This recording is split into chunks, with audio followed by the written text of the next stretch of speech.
Konferensi tingkat tinggi ke-47 ASEAN gelar di Kuala Lumpur, Malaysia.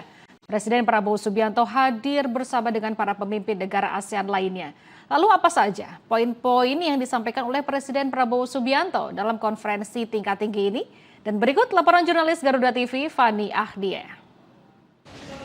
Ya, pemirsa, Presiden Prabowo Subianto menghadiri konferensi tingkat tinggi ke-47 ASEAN di Kuala Lumpur, Malaysia yang diselenggarakan dari tanggal 26 hingga tanggal 28 Oktober 2025. Untuk agenda pada hari ini, tadi pagi pada pukul 8.30 memang diawali dengan pembukaan KTT ke-47 yang dihadiri dengan 10 pemimpin ASEAN dan juga ada mitra ASEAN, diantaranya ada negara Amerika Serikat, Australia, Rusia, India, Republik Korea, kemudian ada Republik Rakyat Tiongkok. Dan memang usai tadi pembukaan dilanjutkan dengan penandatanganan deklarasi resmi untuk mengukuhkan ataupun menerima Timor Leste sebagai anggota penuh ASEAN. Sehingga saat ini untuk anggota ASEAN sudah berjumlah 11 negara.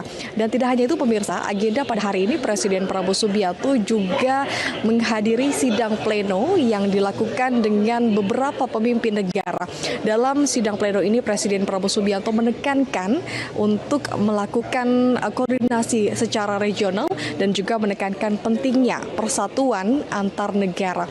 Tidak hanya itu, Presiden Prabowo Subianto juga secara fokus memang memuji kepemimpinan tegas dari Perdana Menteri Malaysia Anwar Ibrahim yang memang berhasil untuk menyelesaikan berbagai sengketa-sengketa baru yang dihadapinya saat ini. Ini juga menunjukkan bahwa peran Malaysia sebagai tuan rumah berhasil untuk menggelar adanya hari pertama di KTT ke-47 ASEAN. Kemudian pemirsa, usai menggelar sidang pleno, ini Presiden Prabowo Subianto juga menghadiri 13 ASEAN United States Summit yang memang ini digelar dengan Presiden Amerika Serikat yaitu Donald Trump. Dalam agenda pertemuan tersebut, Presiden Prabowo Subianto menyampaikan apresiasinya kepada Presiden Donald Trump karena berhasil untuk membantu menyelesaikan ataupun memediasi adanya konflik antara Kamboja dan juga Thailand. Dalam hal ini Presiden Prabowo Subianto juga berfokus agar seluruh negara anggota ASEAN dengan mitra ASEAN ini bisa bekerja sama, berkolaborasi dan juga bisa saling melengkapi satu sama lain, khususnya memang dalam kebutuhan untuk memediasi persoalan ataupun konflik.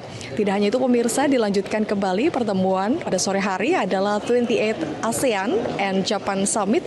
Ini pertemuan antara Presiden Prabowo Subianto dengan pemimpin negara yang difokuskan ataupun dipimpin oleh Perdana Menteri Jepang.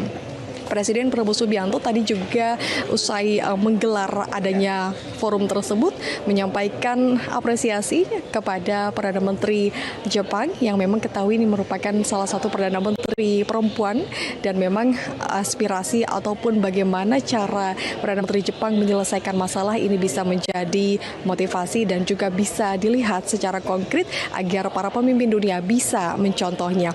Nah pemirsa, memang agenda KTT ini masih berlangsung hingga 2 hari ke depan hingga tanggal 28 dan akan ada sejumlah topik penting yang akan dibahas nantinya mulai dari bidang ekonomi, politik, sosial budaya hingga berbagai bidang lainnya. Diharapkan memang kehadiran Presiden Prabowo Subianto menunjukkan adanya kontribusi Indonesia untuk terus memperkuat peran aktif di kawasan dan juga memperdalam kerjasama yang memang sudah dijalani agar bisa berfokus pada peningkatan nilai investasi dan berbagai hal lainnya. Sementara itu informasinya, Fani Agnia dari Kuala Lumpur, Malaysia melaporkan.